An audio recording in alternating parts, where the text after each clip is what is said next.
Sa ika-18 ng Hulyo mayroong mga sumusunod na kaarawan ng mga sikat na tao. Si Nelson Mandela, 1918 hanggang 2013, ay isang anti-apartheid na revolusyonaryo, pinuno ng politika, at pilantropo sa Timog Aprika na nagsilbi bilang Pangulo ng South Africa mula 1994 hanggang 1999.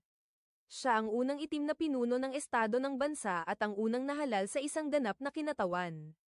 Demokratikong halalan. Ang kanyang pagkapangulo ay minarkahan ang pagtatapos ng mga dekada ng institusyonal na paghihiwalay ng lahi at diskriminasyon sa ilalim ng sistema ng apartheid.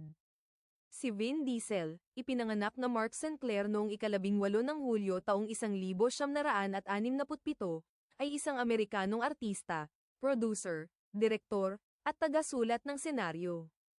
Natuklasan ni Steven Spielberg si Diesel nang ang kanyang maikling pelikulang, Multifacial, 1995,